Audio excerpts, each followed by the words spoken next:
my lovely guest, Miss Gemma from Australia. O'Rourke, am I pronouncing your last name correct, Gemma? O'Rourke? Ida, the last name is correct. It's Gemma. It's Gemma. the first. Okay, I apologize. Gemma. I need to remember gems, like gems of the heart. Sorry, I apologize for that. No, don't apologise about it. Yes. It's lovely to be here, and thank you for the invite. I appreciate you coming on. I'm super excited about this, and I know that we're going to have a fabulous show. I'm going to share a short bio of Gemma's, and then at the end of the bio, Gemma will be sharing an acknowledgement and welcome to country. So Gemma is an artist who works in multimedia from painting and sculpture to photography, videography, and performance art. She is a fine art student at the University of Tasmania in Australia, currently enjoying a hiatus due to her sovereign stance regarding jab mandates imposed by the university. Her work explores the vibrancy of matter and the philosophies that are embedded in First Nation ways being and living. She draws inspiration from her shamanic connection to nature, Mother Earth, the cosmos, her indigenous roots, and the work of quantum physicists and spiritual scientists who examine quantum entanglement, string theory, and superposition in an energetic field that directly correlates with the ancient wisdoms of indigenous cultures globally, that everything is alive, sentient, and connected. That was a little bit of a tongue tie. She is also a metaphysical life coach, healer, shaman, spiritual catalyst, moving into her dharma as a teacher and conscious way shower after 3 decades in nursing, specializing in critical care, and 10 years in the fitness industry as a group instructor and personal trainer. Gemma's lineage in this lifetime is Celtic Irish and Tasmanian Aboriginal, a Lawana of the Malukadi clan, Malukadi? Malakadi. Okay. Malakadi clan and Southeast. Lutruwita, Trawana, Tasmania. Thank you. Those words, some of the Australian words will obviously hold such vibrance for the Aboriginal peoples. Trawana. I apologize. Tasmania, a beautiful heart-shaped island about the size of Hispaniola. I am not doing too well with these words, which is situated 150 miles south of the great Australian continent, 3,500 miles north of Antarctica. Gemma has traveled intensively in the years prior to 2020, guided by spirit to connect with soul family on multiple continents and to make pilgrimage to sacred sites, high energy and earth chakra points. She is a grid worker, stargate activator, and peacemaker who feels deep gratitude to be in service at this momentous time in our human history as we accelerate the organic evolution of humanity into the golden era of crystalline consciousness. Please, Gemma, share your acknowledgement and welcome to country, and then we can go forward from there. Thank you.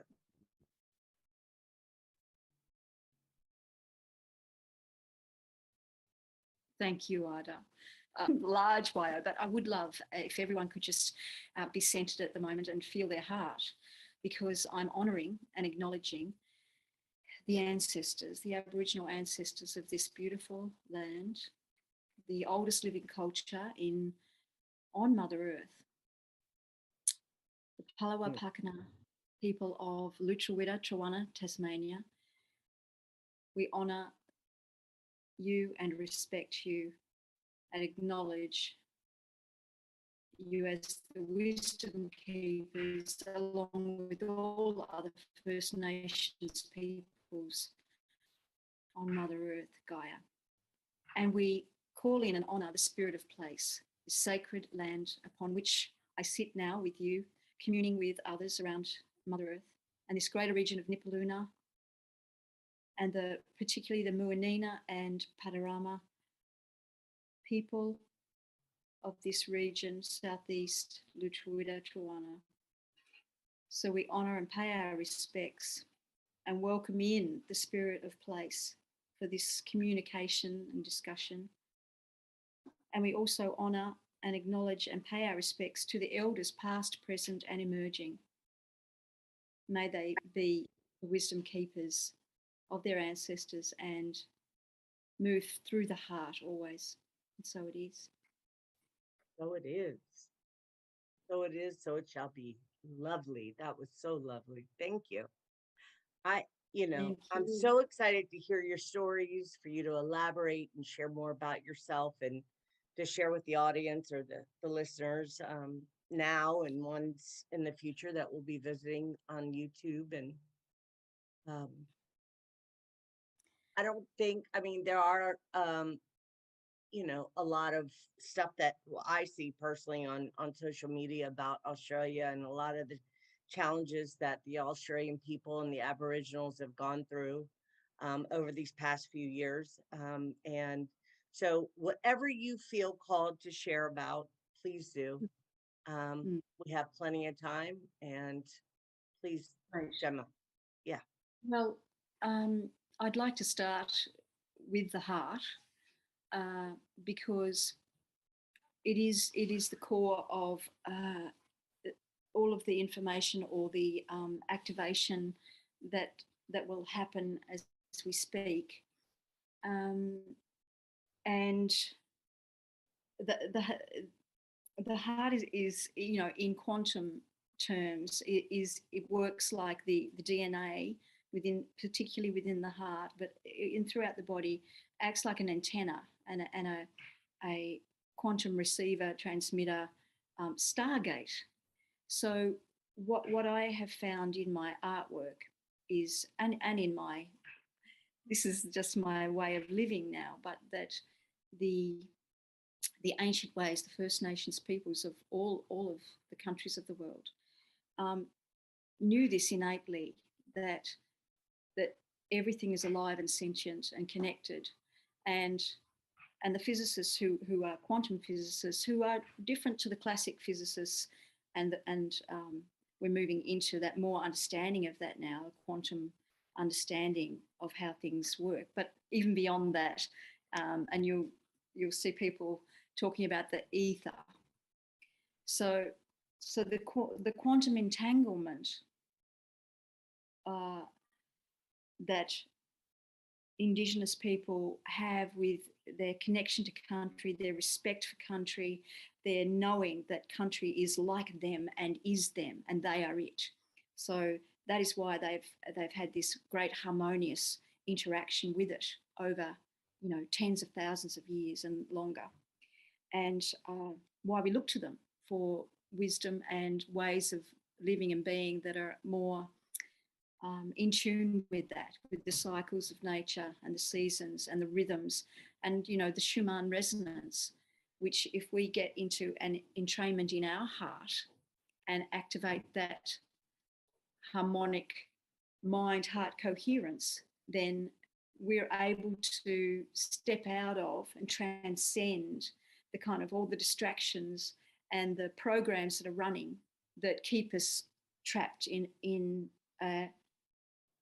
something that's set for us, that it's set for us, that we people think that we have no ability to move out of, but we do, because the greatest sovereignty is becoming heart-centered and activating the DNA so that it becomes into a coherent field, a dodeca shape, sacred geometry, where the mind and heart are in coherence, in the love and above.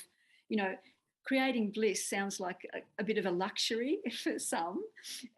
It's like, oh my God, all these or goddess, all these terrible things are happening in the world, and we're struggling with this and with our rights being taken away and censorship and all of those. But the key about this is that when we get the heart activated and spinning the sacred geometry of the DNA and that double helix, which can bend back on itself and with our intention and form this beautiful toroidal field, we become sovereign and free. That's the most potent sovereignty that we can have. And we step out of the programs and the things that are set for us, because we become more clear with our third eye opening, and we're creators. We become the creator of our hologram. It's everything feels and looks solid, but it's actually a holographic reality of what's inside of us. That was beautifully said. I think that you mentioned distraction, and I think that's, I don't mean to harp on that, but that's a huge thing. I mean, it's look over here, no look over there. And it's not just with, politicians and, social or different media outlets and so forth. Like, everybody is vying to have the info, and, and it becomes an information war. And that's what the fourth dimension really is about, is an information war. So I absolutely agree with you. I think for myself, I oscillate up and down in this. But people like yourself, women that I look up to and I admire and I appreciate, and I do. Gemma, I've admired you for a long time. And yeah, I mean that. And it is reciprocal. It is reciprocal because we're co-creating together, and we all need each other, and it doesn't matter. No one's ahead of the other, or no one's above. We're all. This is the equality of where we all are, and so we're all just walking each other home. I know that phrase has been used and overused, but there so many of our way showers use different words for this ability to move into that full sovereignty and as you describe, a fifth dimensional consciousness.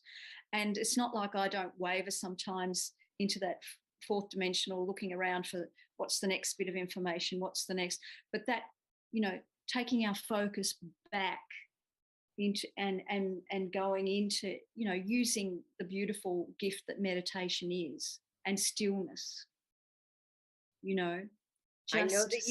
I know that you are great with that. I mean, I've watched your yoga videos you put on. I haven't seen you put one out for a while, but I mean, I admire you. I'm not a big meditator, Gemma, but you know how, I mean, cleaning is a way for me to meditate. I process information, energy, release, go, allow my mind to have a break through just physical, like moving meditation, if that makes sense to you.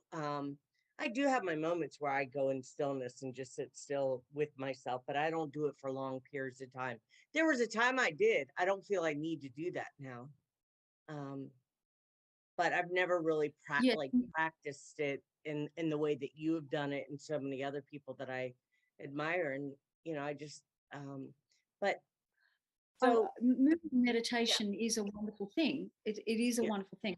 I used to be an endurance athlete, and so my training was movement meditation, because it was a lot of solo work, but also I was using it to escape.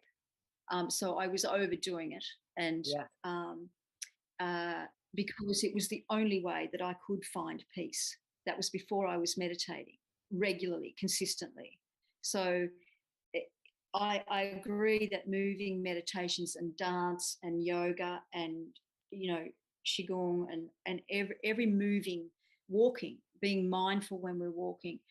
I do encourage, though, I do encourage people to move into the stillness kind of meditation, because it offers that it's the pure intention with it. So you're intending to slow all of the, you know, the over adrenalized state that most people are in. You know, the cortisols and the adrenaline are flooding, and it actually is cumulative. So you don't even know you're in that hypervigilant state all the time, and the eyes you flicker this way and that because what's next.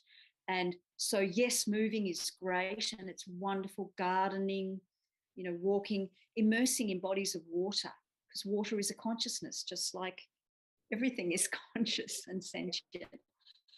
But Well, and also a portal. getting into water. bodies of water. Yeah. Yes. Yeah. So I do encourage the meditation, even if it's just for 5 minutes, building up to 10 or 15, and then, you know, 20. And doesn't have to be hours of the day. I know friends who do this, and it reflects in the peaceful heartedness that they carry and emanate, and also in their ability to be that anchor for the energies coming in. Yeah. It's I definitely think that's very important. Walking helps me with that. I just simply there's no, you know, I'm not making an excuse. I think everybody has their own way of being able to process and sit still and, you know, and what works for them energetically and, you know, for their own heart, mind, connection. Coherence. Yeah. Okay, so can we hear a little bit more about Gemma and who you are and what you do and, you know, your bloodline and all of that? Because I want to really allow people to come into your world for a minute and know who you are. And that's really sweet, Ida.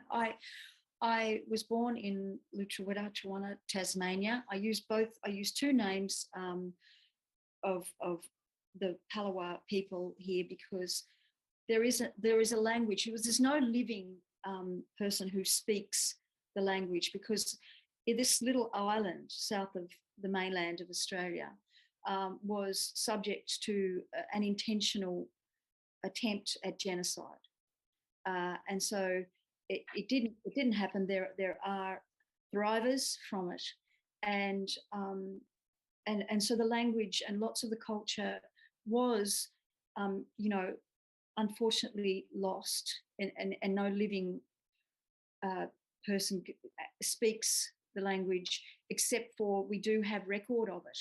I mean, there are people speaking and relearning it, but there has been made a sort of conglomerate of the languages of the 9 tribes of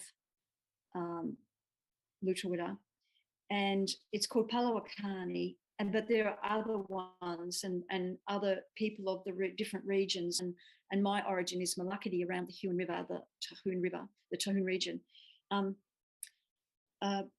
So there is one language, but it's been made from all of the others. So other people in other regions are wanting to express their own too. So it's quite an interesting time for that.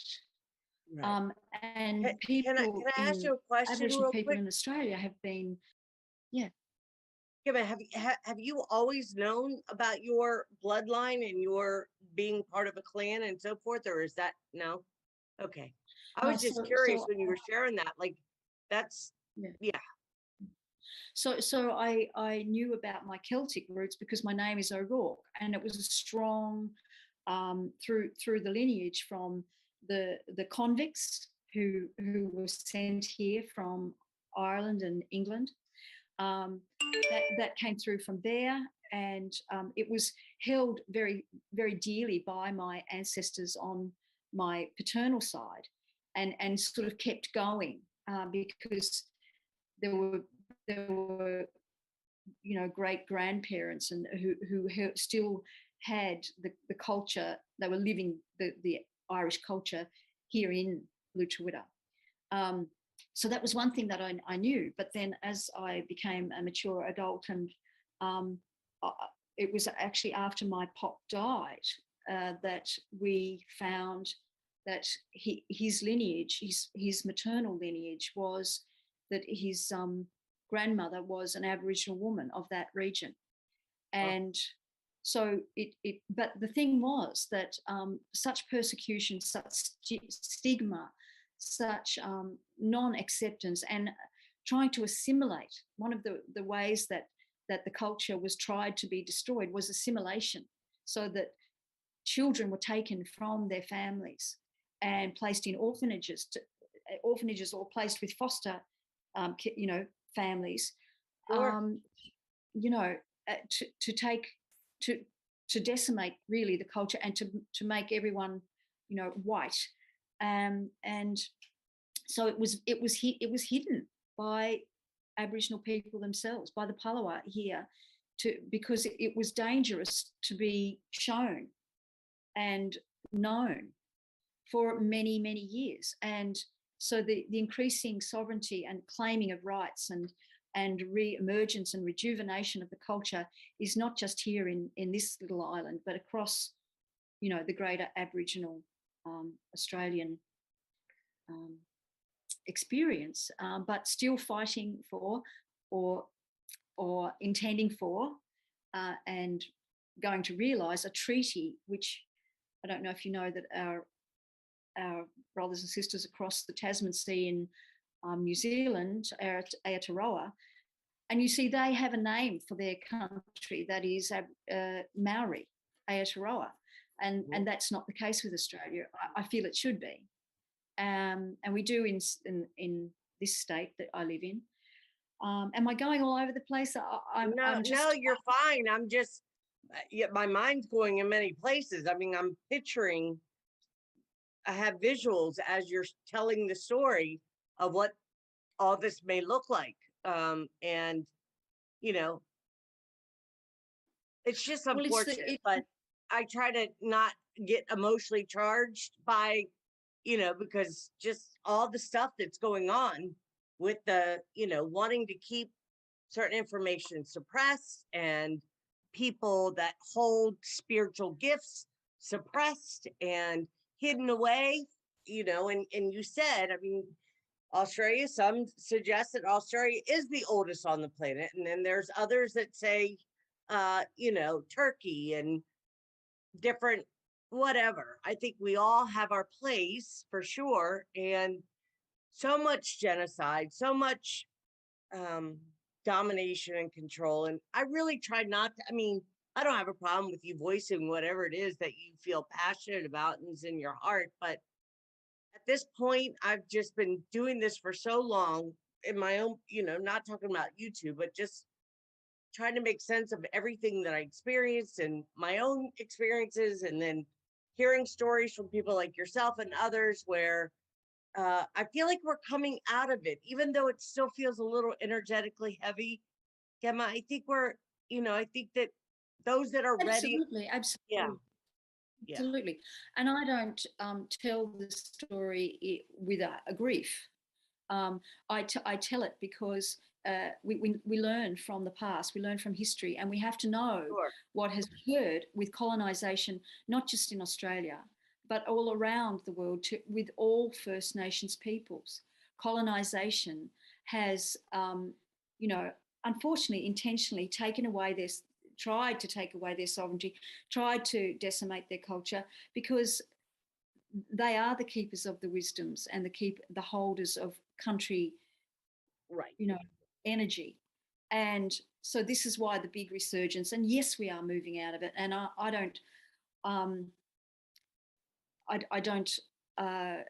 hold grief about it, even though I have, because reading. I get it. Yes.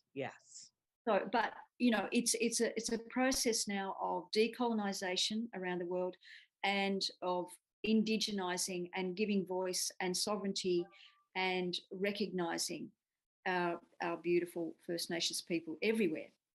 I hope I didn't offend you in any way, Gemma. I wasn't suggesting. Yeah. No. Okay. No, not at all. No. I didn't want you. No. I wanted to hear that voice of hope from you, that you feel energetically we are moving out of that as well. Yeah.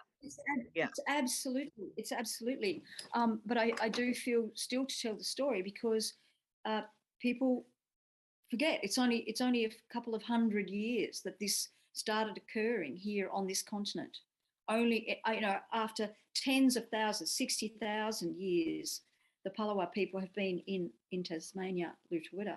So, but what I did want to share was there are peoples in the Gove Peninsula of northeast Arnhem Land, and they have a very strong capacity and gift for speaking a language through their art. They're the Yolngu, and they have, you would have seen Aboriginal artworks that have a lot of the dot paintings. Yeah. Yes. Yeah. And so I just wanted to share about that dot painting really, even though dots were used and are on rock markings here in Lutruwita, there was a teacher who went to an outback region of Papunya in the 1970s, and he saw how Aboriginal people would draw in the sand to draw story and to show places and to show spirit, and he got them to do a mural.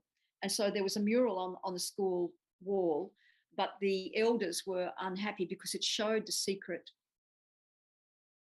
things, the secret language and the secret culture that shouldn't be shown to anyone outside of the tribe. So they dotted over it. So the dot paintings really only, and they are part of a rich and magnificent part of the Aboriginal art culture now. However, I just wanted to share that it's a recently new thing. It's only 50 years ago. And the Yolngu of the northeast Arnhem Land actually would do a lot of the cross-hatching, which is a thing from ancient times. So very fine with a single or a double hair of a human hair or an animal hair with a brush, and just very deft and elegant strikes this way and that way to make a crosshatch. I feel to share this because it's relevant to what I'm talking about. No, you're fine. I'm picturing you are fine, because I'm getting visuals in my mind as you're talking. So please continue. Yes. Cool. Well, it's so beautiful because a painting to them is not complete until the cross-hatching is done, and then that adds a burial. So the cross-hatching is called Rourke, and then it adds burial, which is a shimmering brilliance. And that shimmering brilliance is because they're invoking Wangama, which is ancestral power. So it's a quantum experience that they are invoking with ceremony and dance and song. With the way that they do the paintings, it sparks joy, and it actually creates a stargate in the heart to connect them in a quantum level to their ancestors. And so it's exactly what Einstein, the Einstein-Rosen bridge talks about as being a wormhole or a vortex. Mm-hmm. And so that's like dimensions. You've got dimension here, which is say the fourth, and then the fifth is right over here. But it's sort of it creates like this fold where you can access it directly. So accessing other dimensions directly through the heart, we can access our higher self. And so if we get that DNA in that sacred geometric spin of the dodeca, and we can access the higher self aspect that can embody and be present and to create. So we can create when we're sovereign. If we're not sovereign and we're thinking that we have to do what we're told, or live in a box, or be programmed to this is the way it's done, and there are millions and millions, it's becoming billions now around the world. Absolutely. I'm so hopeful. I don't actually say the word hope because I'm beyond hope. It's like, it's inevitable that the consciousness shift is on, and everyone is moving, everyone with a capital O for the one, is moving into this heart-mind coherence where they know they are sovereign and they don't give their power away. They connect with Mother Earth. They know to imbibe foods and beverages that are clear and clean and that they've blessed. And because water, as you said before, Ida, is a consciousness. So if we talk to it and intend something, this is not just airy fairy, this is science. Look at Dr. Glenn Ryan for this, or Dr. Bruce Dr. Lipton, Emoto. Dr. Joe Dispenza, Dr. Emoto. Yeah. They all talk about the way that we our intentions go into water are held there as information, data, and then they can actually affect lymphocytes and cells for healing. And so we're 75 to 80% water. So we do that for ourselves. Yes. Yeah. I absolutely agree with you. I speak to my food. I speak to the water. I speak to, when I open my curtains in the morning, I say, greetings, world. I'm ready for, I'm excited for this day. I wake up that way. If I wake up with, negative thought forms or what I know is a reoccurrence of, I just redirect my thoughts. It happens, I wake up but I can shift very quickly out of that. And it takes practice. I mean, yeah. So, but I love what you just said. Yes. I mean, well, when you were talking about I love what you just said. Yeah. Ida, I love what you just said. Well, thank you. That's fabulous. That's a beautiful way showing for people about the morning negativity that creeps in, which is not us. It's just that little fear edge. Programming. It's the programming, and I will be the first one. I have a tendency to fall asleep watching videos sometimes. I live alone. I'm by myself. And I know that it's not the best thing to do because you're falling asleep with information being, I look at this as input output, but the true intelligence is in the heart and the gut. And I know that. And those that have, been on this journey for some time, which I would like to clarify, we're all on the journey, and some at different levels and, different spaces and time and so forth. But, well, like you said, once you start vibrating and your heart and your mind are more in I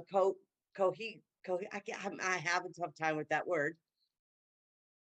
Cohesive, right? Or working in unison. It's easier to kind of like, not work in a space of time, but rather just going with the flow of energy and handling your business every day. I think some people expect that, once you move into a higher frequency and really it's a consciousness state, it's not out there somewhere. And I say that often because I still see, people, whatever. Anyways, it's a state of mind, and it's so lovely when the heart and the mind are working together instead of, because, I've done very well with being in balance with that, but I still have my days for sure, where I get triggered with some things, and I'll see certain posts and I literally have to move away. And I've started to move, shift out of people's lives. People are shifting out of my life, with, I'm not interested in the same stories of Illuminati and child trap, all the stuff, because I feel like while it was very, I became wiser about a lot of things, it really doesn't serve to go down those rabbit holes energetically. It will drain you, right? Gemma, I mean, would you? Yeah.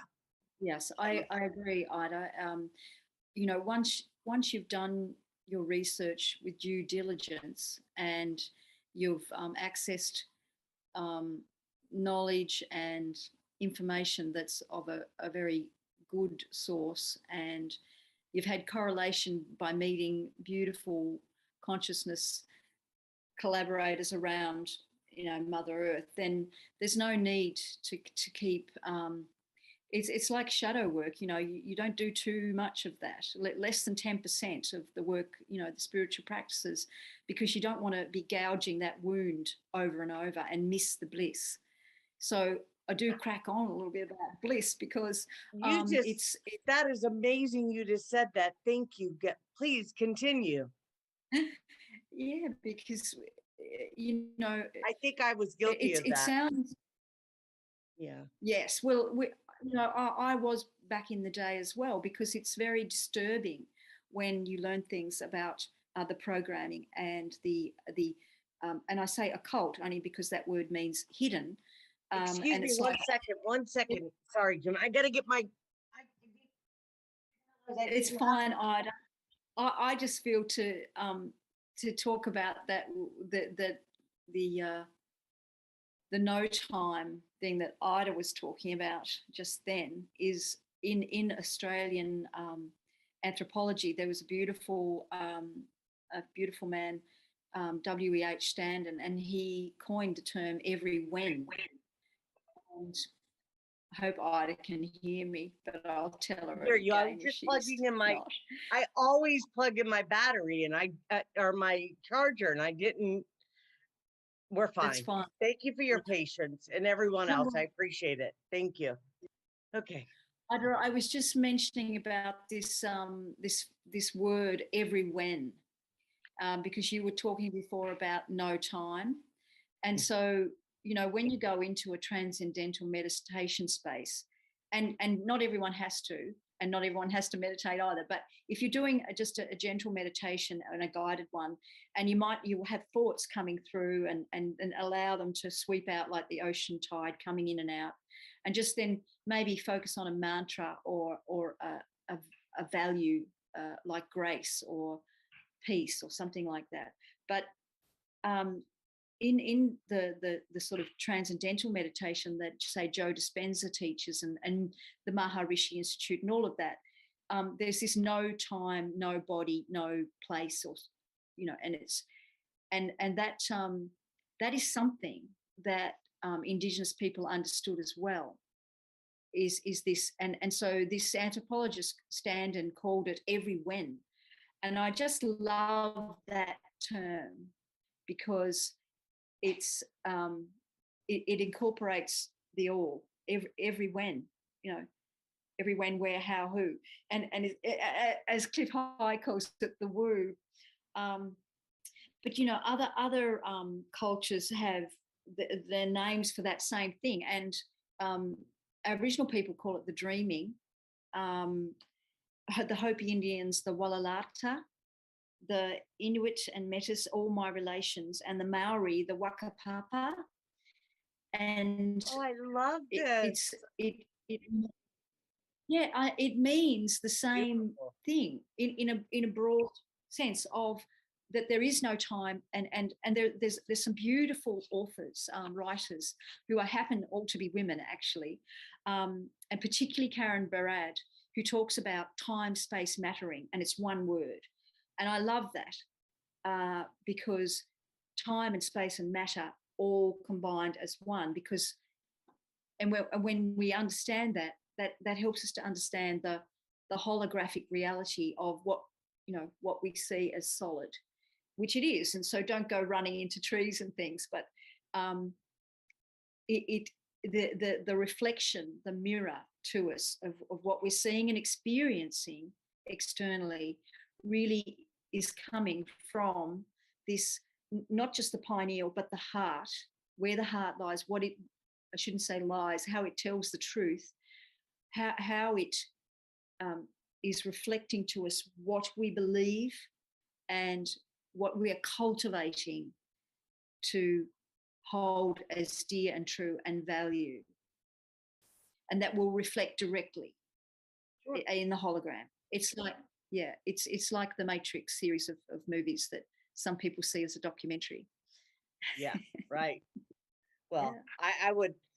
I actually went and saw the most recent one on Christmas Day by myself, and the only thing I got out of the whole movie is at the end it said that we're given another chance, and he was uh Keanu Reeves was very excited, and I didn't mean to ruin it for everybody by saying that, but you know, we decide, they don't decide, and that's what I say. Ultimately, when you decide, and anybody, when you decide to take full responsibility to the best of your ability at every turn, and realize everyone that you engage is an aspect of yourself. And I really believe that. I believe that everybody is an aspect of myself, and we're here to help. That's right. Walk each other home, back to our hearts, back to what really unconditional. And I don't even like to use the word unconditional love, because it's just, there's different ways of expressing love and showing love, and through kindness and compassion, and even gentle anger can be a loving sentiment. Um, because we're taught that we're not to feel those things, and there's a lot to be angry about, but once you get past all that and you realize that everything has its divine purpose, it's much easier to um accept. Doesn't mean we stick our head in in the sand and we condone things, but we realize that there's from a higher perspective, there's a absolute balance in the universe that's playing itself out right now, working itself out, and it starts within ourselves, and being able to balance our own heart and mind, and be gentle with ourselves. And I'm not the greatest with that with myself, because I always feel like there's much more I should or could be doing. But then I think, God, I had a pretty awesome day, and I've done a lot of things. And if even just holding a door open for somebody and putting a smile on somebody's face and being kind to them, the one that everybody is just doing their best with what they're dealing with. Gemma, that's really what I feel. And I get frustrated sometimes, you know. People are suggesting that America now we're going, not suggesting that we're going through a Pluto return, and it hasn't happened since 1776.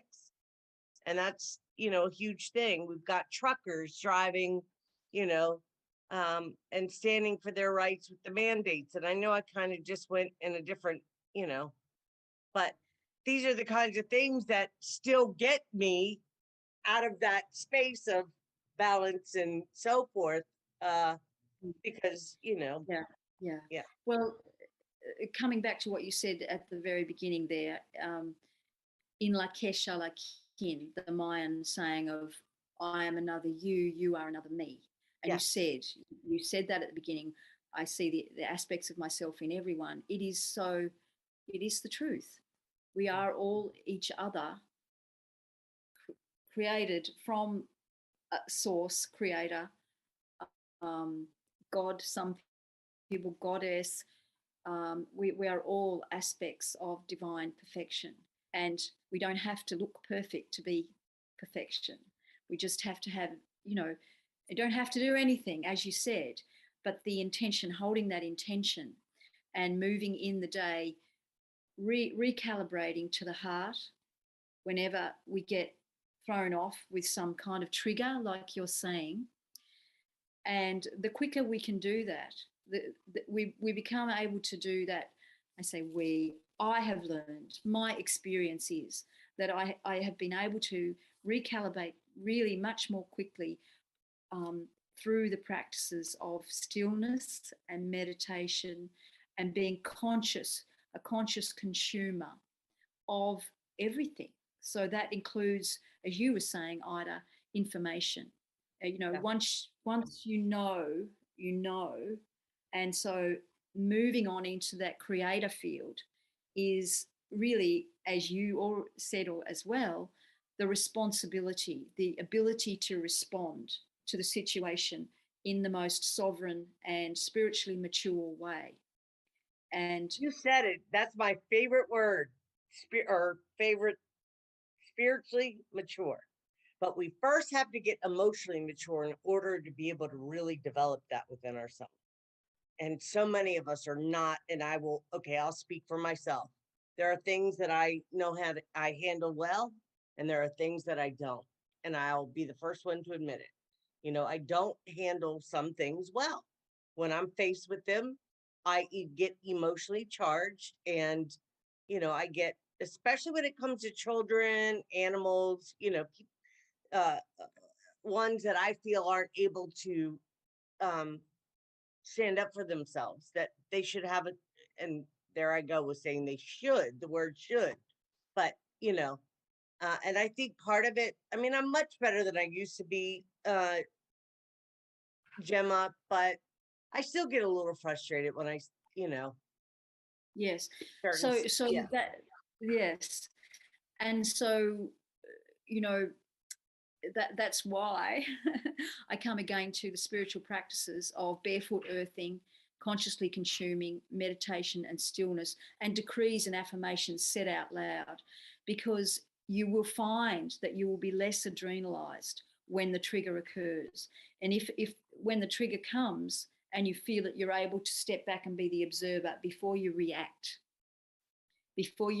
into that, get the rush of cortisol and adrenaline, and are doing or acting in a way that a little while later you think, oh golly, I wish could have been yeah, more present. yeah. So you're able to recalibrate to presence more easily, more quickly.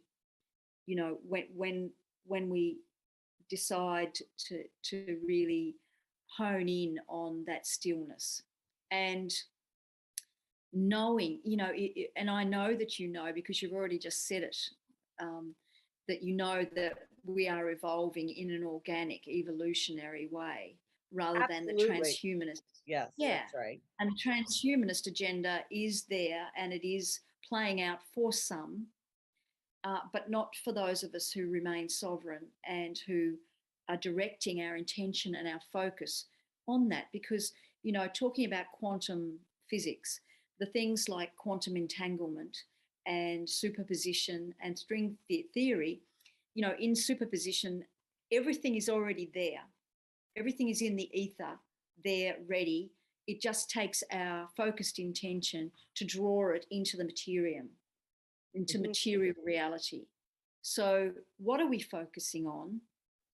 What am I focusing on daily? That's what I'll create. The old saying, where energy flows, creation grows. So, if I'm focusing on what's wrong, what's terrible, and there has to be acknowledgement of it. We have to know what it is. We have to see the dark. It's our own dark shadow, isn't it? That's Looking right. inside. That's right. But then when we can realize that is a thing, it has been a thing for millennia, and now at this point that was talked about in the Mayan calendar, the Hopi Indian prophecy, the Aztecs, the Toltecs, Australian Aboriginal culture. I mean, across the board, the Dogon in Africa, there's evidence in their art and in their rock markings and in their stories and language of this time, of the great acceleration, the great Yes. reset, the one we're making, the one we're creating from our intentional focus. And it's really exciting, even though all of the things, the restrictions, the censorship has been, I mean, Orwell would be rolling around loving himself with a dry martini right now, looking at his prediction. But he had some Right. insights. Right. Um, uh, it's That's and funny you just said that. Yeah.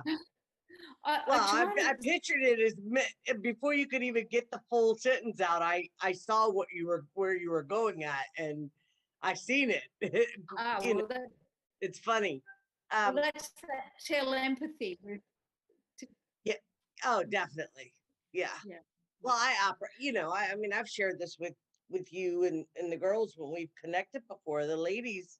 But I don't want to get too much into that. But yes, I definitely went up and came back down, and I will tell you that having that kind of your gifts are, I mean, well, my gifts, I was using telepathy, just everything I was thinking, I was creating, I was using telepathy with people, and it was kind of scaring them. although it felt real good to me. You talk about the bliss state. It it requires a great deal of energy to be able to hold that state. It's just, I don't even think it's realistic to be able to stay in that space all the time. You wouldn't be able to function doing what we're here, in this 3D reality. Like we're multi-dimensional beings. So you would well, let me correct myself. Yes, you would be able to function, but I think that we're just not, as a species, ready for that kind of those kinds of gifts until people learn how to be more responsible with them, including myself. Well, Yeah. well, I probably, this is a point of difference maybe, Ida, here, because I do believe we are ready for this and that it is achievable. And there are everyone has their role in this evolution right now, and everyone's in the perfect place and space and time, being and doing what they need to be and do, and learning all the time. And I know there are ones around Mother Earth who are holding that love and above state uh, constantly, fairly constantly. In fact, Well, I'm the sorry if you don't mind. Yeah, let me just correct myself because maybe I said yeah, that wrong. I'm yeah, not suggesting that we're not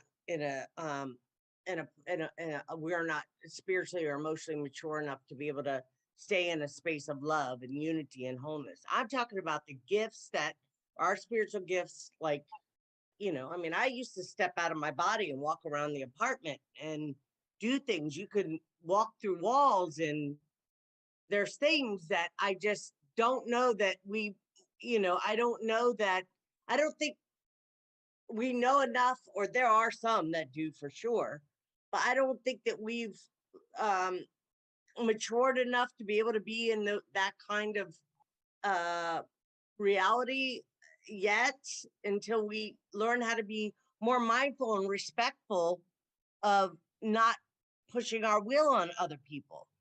I'll speak for myself. Not that I'd go and look to, you know, do you understand what I mean, yeah. I Gemma? do, Ida, and I agree with that. That everyone has to be in the same coherent mind, heart, coherent Exactly. state. Yes. Where Yes. if you have telepathy and you can hear or feel other people's thoughts, then they have to be in alignment with highest, most expanded consciousness, because you can't have that. You can't have. Well, it's not. It's that peaceful state where there is no internal war, internal conflict, so it won't reflect externally as war and conflict. And that will be the same with the thoughts. They will be of goodwill and peace and harmony to others, so that they Yes. will be able to be shared. I agree absolutely with you. Yeah, absolutely, darling. Yeah, So yeah, that's really what I was saying. You said that. yeah. Yeah, I appreciate that, and I'm glad that we got that clear, because I wasn't.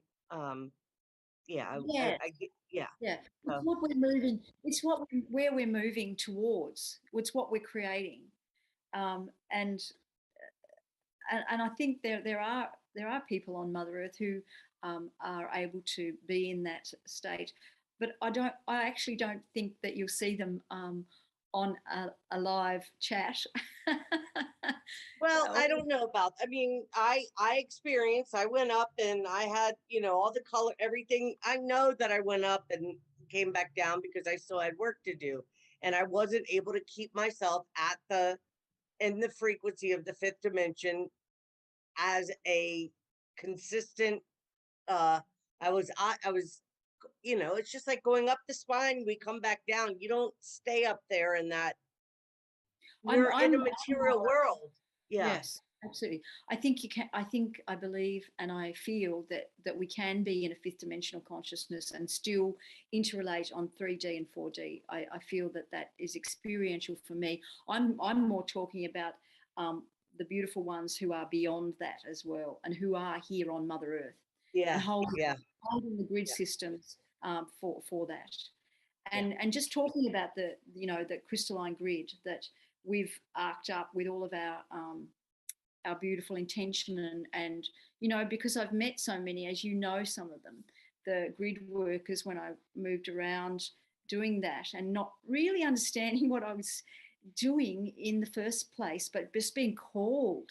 And then when I started studying with beautiful Sandra Walter and her connection with the scientists like Dr. Glenn Ryan and others about the DNA, and that it has a specific resonance for the ones who are called to do this work with particular places. And as we know, there are nodal places on Mother Earth that hold high frequency, and they don't necessarily, the ley lines are just, ley lines don't hold that frequency. They are just the points that have been made between the nodal points. So it's just a line on a map, if you understand what I mean. Sure. So, but those places, and they don't have to be very well known, but some of us who are have been called to do this work and still are, go there and be there and intentionally, you know, meditate and open the heart and open a portal for Source and Gaia to activate and be activated, because that person has that specific DNA resonance with past dimensional experience of being there, placing something in the earth, or having a knowing that they have a terraform job to do by going there. I think that's how I end up in Florida. As much as I like to believe that I came here from my dad's side of the family, I think that there's something much bigger going on with that. And I don't always know what I'm doing. I just know when I get in certain places that I feel called to focus in and do like what you were saying. And sometimes it's in the grocery store. I can feel it energetically that I'm, to send healing love and energy out. Your grace and your kindness and your love that you extend is so beautiful. Your energy is just lovely. It really is. Ida, I'm a mirror of you, my love. And just on that emanating energy, may I say that I'm wearing here a crystal that is a shungite. So it's a dark crystal. It's a black crystal. Yes. And you may have been hearing other way showers talk about not giving our sovereignty to, because crystals are a consciousness as well, like water and the earth and fire and the air. And so I feel to just mention about because you just brought it up with when you're somewhere and you feel to send the love and to emanate out that beautiful, you know, expand your light body and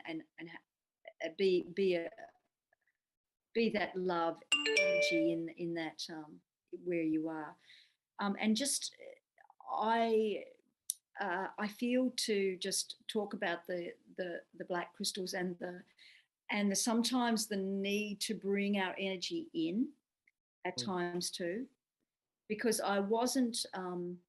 Certainly learned this traveling around the world, because there were times, you know, like I need to write a book about the Giza Plateau. Just I get, you know, it's. I mean, not to. I'm getting nervous now because it's after 8, and I know there's so much more. And Gemma, I mean, I'm not rushing. I just hope that I can have you come back so we could really dive. You know, this is just like a soft introduction. I would love to have you come back, just FYI, before you finish what you're saying, because I feel like we're just like getting just like barely scratching what you're about, what you've done, where you've been, who you are. I mean, anyways, please go ahead. Yes, about the, yeah. Well, it's just that learning to be in the Giza Plateau, not Israel, in Cairo. Yes. So yeah, that's okay, love. What I was bringing to attention is about our energy and energy mastery, because I learned that there are times to absolutely, this is what we're here for, to emanate our light, to enhance and clear out density and let the light come in and let our hearts open and walk in love and in Goddess presence. And however, when there are situations that require that perhaps we bring our energy in and sort of kind of put on the invisibility cloak, the violet or the dark invisibility cloak. That is a mastery thing that I think is I certainly have honed and utilised, and so I just mentioned the black crystals. Not that we give our power away to anything else, because we're the creator, but they just enhance what we're trying to do. Mm-hmm. So I have. So yeah. So when we're dealing with something globally like the pathogen, and then the supposed solution to the pathogen, I find that wearing these or carrying these is a good thing. It is a useful tool. Just like all our other beautiful strategies, it's a useful tool. Yeah. Not giving our power away, and just enhancing our own power. But the stories about Cairo do so, I mean, I'm sitting here thinking, gosh darn it, Ida, you should have kept your mouth shut and maybe asked her some more questions about, her travels and stuff. I would love to have you come back. I mean, we've still got, a good 15 minutes before I would like to, at the end of the show, have you share, about your work and what you're doing and how people could contact you, and if you offer any services, and then if you would, be kind enough to join me again where we could be more focused on, some of the things you do in the quantum field and some, well, in Giza. Is it Giza you said? Am I saying it right? Giza. Yeah, that's it, hun. It's where the pyramids are. Yes. So as we were talking about nodal points around Mother Earth, so that place is a very powerful nodal point, and that's where the energies are really enhanced for this. It's like Gaia's, like we're activating the DNA in our heart to create vortices and to create wormholes, Einstein Rosen bridges to other dimensions, to our higher self. These points on Mother Earth, chakra points and others, sacred stargates, do the same. So they have intense energy, and they attract polarity. So as we move into the shift and the consciousness of everyone expands, and that will shift as well, so that it's more divinely neutral, which is what we're cultivating all the time. When you said I get distracted and I'm listening to things late at night and I go fall asleep, and so I would encourage you not to do that, darling. I know I'm not the great.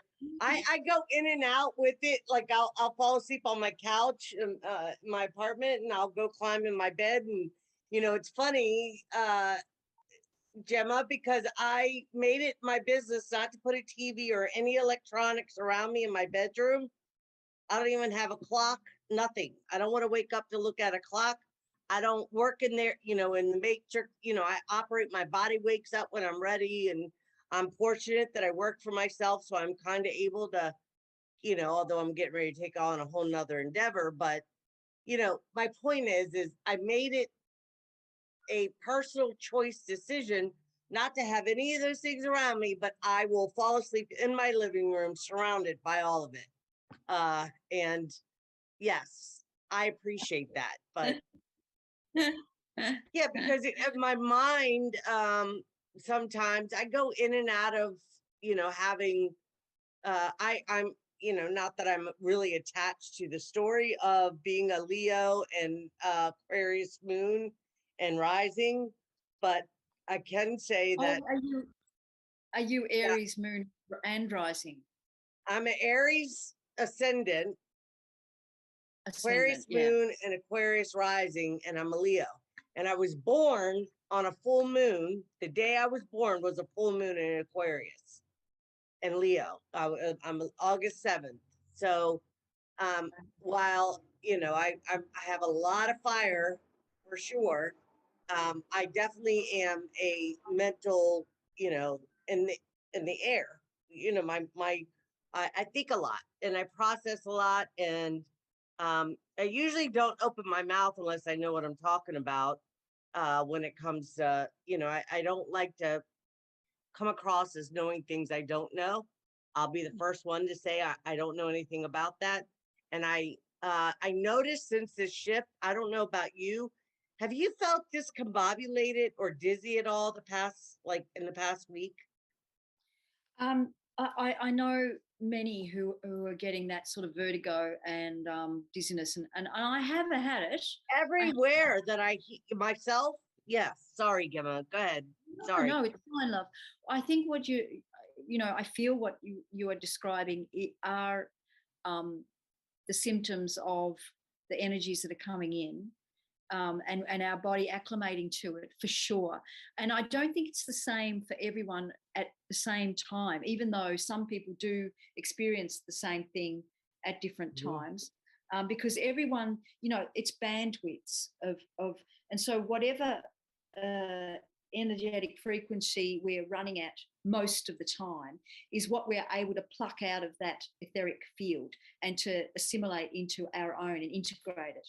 So if someone's operating, and it's not, I shouldn't put it above and below, because let's just say it's this way vertical, because it's not, nothing's better than the other. But if you're operating in that bandwidth and then some cosmic energies come in, you know, as we know, through the sun and uh, and affecting you know, our bodies and our all of our etheric fields. So whichever bandwidth you're in, um, that will have a different effect. So, I've been so feeling it big time. Yes. And the yeah, different people. So thank you for saying that, because I think the reason I brought it up, I personally have experienced it. And I noticed that I can't speak clear, like my communication really, like, and then I'll notice that I'm better at being articulate, and even writing, I'm able to write how I feel and what I need to say much more articulate, you know, better than actual voice communicating. That way.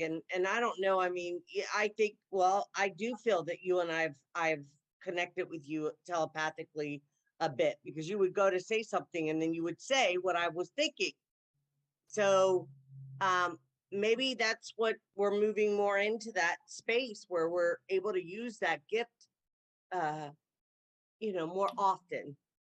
um yes, yeah. absolutely, absolutely. I agree that we are, and it's and it is an evolution, but it's happening the more we come actually out of our mind and into our heart. And there's a beautiful friend who coined the phrase telepathy rather than Tell telepathy. empathy, yes, I Yes, love that. Lovely. yeah, yeah, Yeah. and that is what it is. Um, so you know, if the if we lose internet or communications for a little while, which won't be forever, because what we'll take into this organic evolution is the benefits of technology, and dare I say, because some people get a bit frightened about it, but artificial intelligence, not to take away our sovereignty, but all of the things that enhance an organic evolution. Well, I have a different stance on that a little bit. Yeah, I agree with what you said, but as far as the AI, I know that I have AI that is part of my biofield, and I'm okay saying that. I can see, you know, in myself, but I have a soul, and I think we have AI part of our biofield more than people realize. So they think it's something that's coming, or it's just, you know, that this has been going on for thousands of years, if not millions. I don't think that's something new. I think that it's, you know, if we even appreciate or consider that we've, you know, done this, we're on our 5th or 6th time of seeding the planet, and the DNA manipulation that's taken place in the creation of these Homo sapiens sapiens that we're in, these avatar bodies, that we would not have advanced as far as we have with a true evolution, natural, organic way of evolving. We would not be where we're at had there not been some type of AI intervention. I believe that.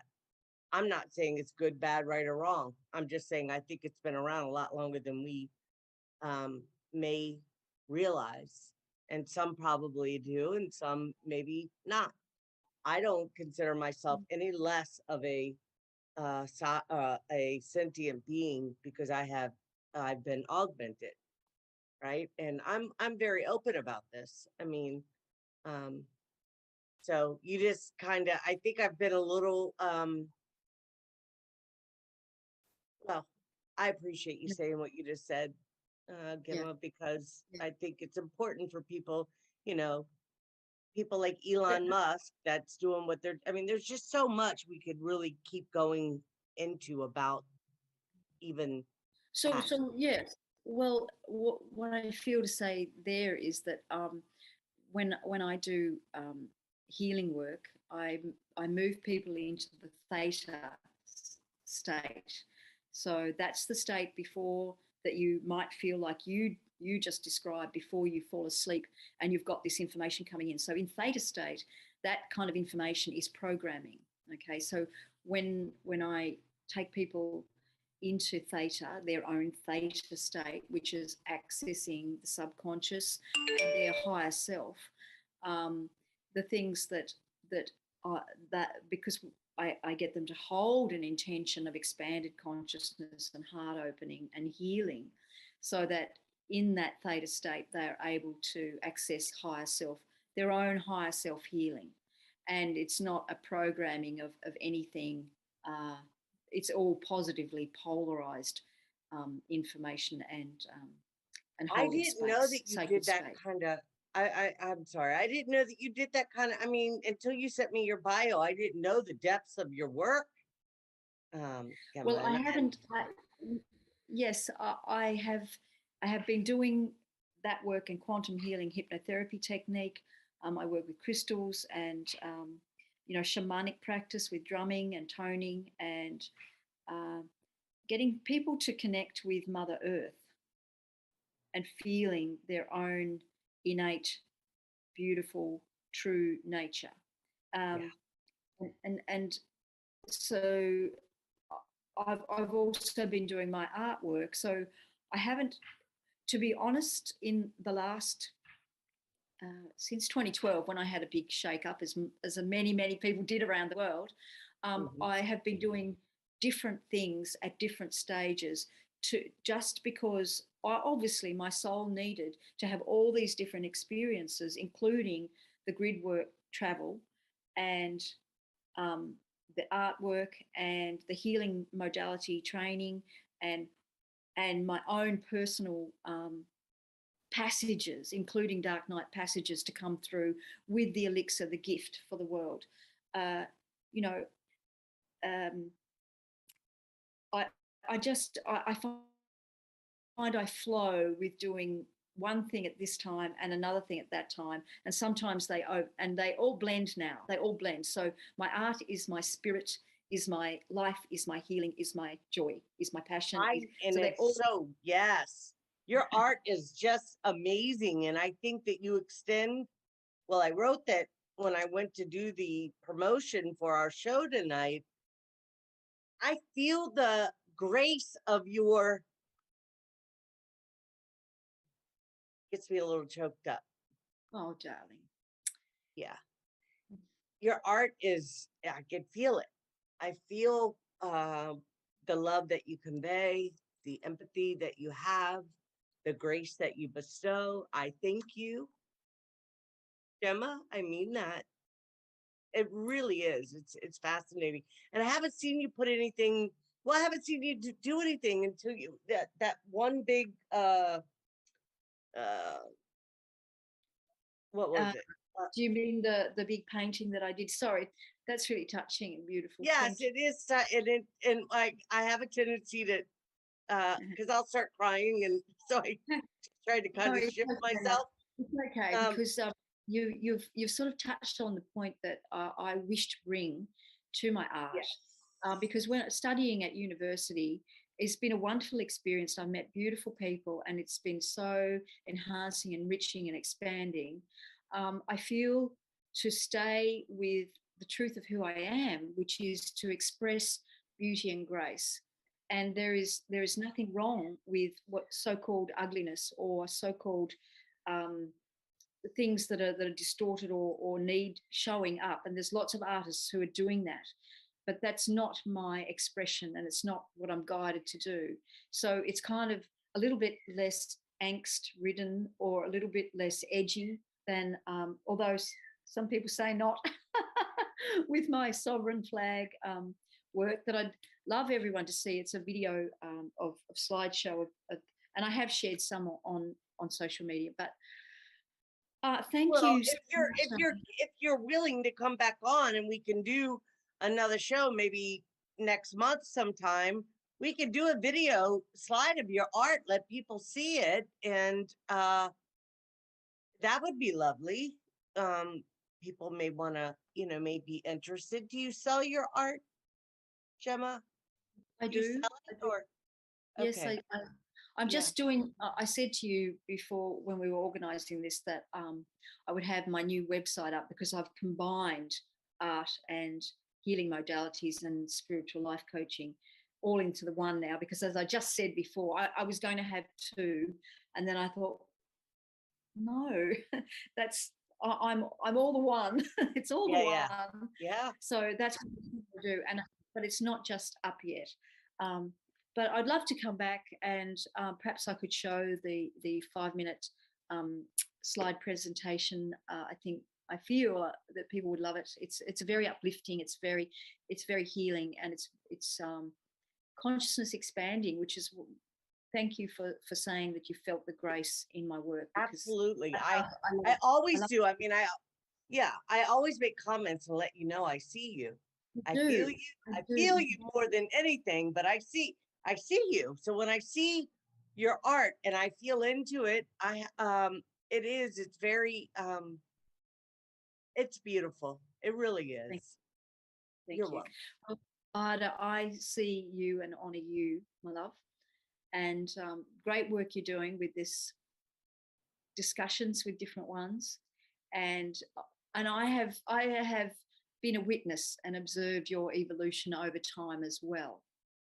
And I feel to say that I see your growth and expansion, and I really honor it. Yes, it's yes, well Thank you. done, you. You're glowing, you're beautiful, and keep up the Oh, good work. thank you, Gemma. I value what you say, and I know that it's coming from a pure heart. And thank you for that, because I'm still, I'm still working out some things, but I'm much further along than I used to be.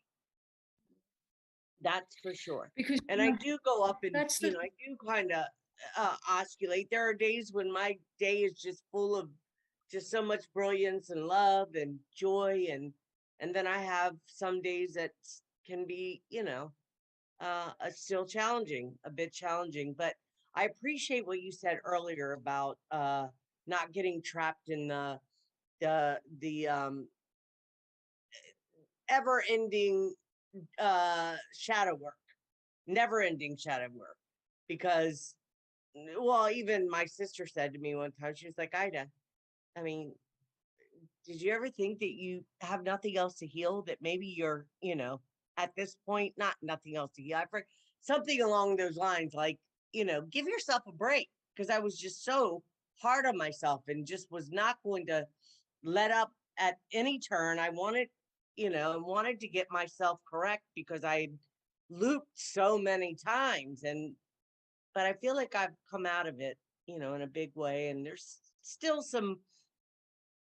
a few things that can, might need to be it's, adjusted a bit, but yeah. it's never ending, Ida. It doesn't Yes, I know. Yeah.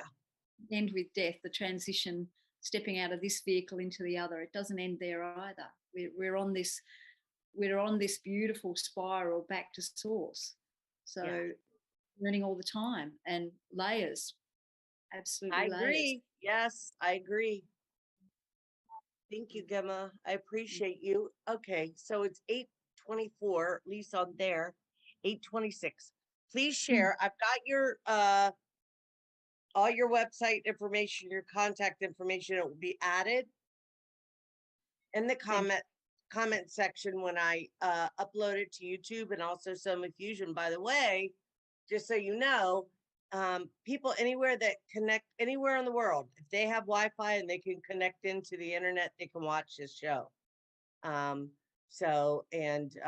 Listen to, you know, our discussion and the things that you shared. I think it was more of a discussion. I think, you know, I've been saying I'm not the best interviewer, because my mind goes, and I sometimes, you know, have this urgency to say what I need, you know, want to say. I want to engage, and I hope you didn't feel that I interrupted you or stopped you from. No, Yeah, not at all, Ida. And you described it as a discussion when you reached out to me. So it has been a beautiful discussion, and I want to thank Katie at Soma Fusion as well. And I'd love to come back sometime and talk maybe more about. I'd love to, you know, it'd be great to have Georgia on to talk about our travels together as well. well, let's do that, because I trust that she would come on. Georgia's been on with me, and we had a great time as well. I would love to have you ladies on. Let's see if we can get that work. I'm sure we can, if we can maybe plan that out in a couple weeks and see if you're available in Georgia, and maybe I can see. I did mention to Fran that I was going to have you on, and she said that she was just too busy to really coordinate it right now with her schedule. But she would love for me. She wants me to post this on the New Wave. New Wave, yes. My mind went blank for a second. New Wave, and we'll see. But definitely, I'll contact Georgia, and maybe you will too. And I would love to have you ladies on. That would be wonderful. I look up to you. You guys are so. I'm sorry. Oh, she may think I've just corralled her in without asking her. That's oh okay. No, she's fine. Gemma and I actually. I mean, Gemma. I'm sorry, Georgia and I. We used to connect a little bit more often than we are now, but she's, you know, got a new grandbaby, great grandchild, I think, and or is it a baby grandchild? I think her grandchild. She's got some new stuff going on in her life, so I try not to, you know, we all have different stuff going on, but I hope that you guys know that I have grown to love you and really honor you and appreciate you, and you are the kind of women that I aspire to be. You know, I'm not there where I want to be, but I'm definitely not where I used to be. Yeah. Ida, you're perfectly perfect, and you know, we're all creating the, you know, Magenta Pixie uses the term that, whereas Dan Winter, a spiritual scientist, might say I love him. Yes. And he'll say, you know, the implosion or the compression of the transverse wave into the longitudinal axis, which is like the spiraling of the two pine cones kissing. And that 0 point is what Magenta Pixie calls bliss charged love.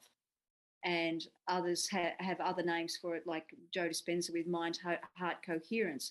But I think, you know, when you're doing the work that you're doing, and everyone's doing their own, being their own, but if what's happening is that as we create our own ability to be in a peaceful heart space, we're affecting the collective, and it creates this convergent charge that is multiplied, and it is exponential. So each of us doing our own part is creating the wave, the building wave that's really upon the planet right now.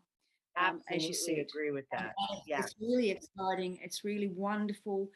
Scary time for many, but the ones who are, you know, I can't say fearless, because fear is a good thing to have, to know, to have discernment, but courageous, really courageous. A lot of us are very courageous because we know where this goes. We just know where this goes, and Yes. it's wonderful, and it's already wonderful. And I thank you for being in the wonder.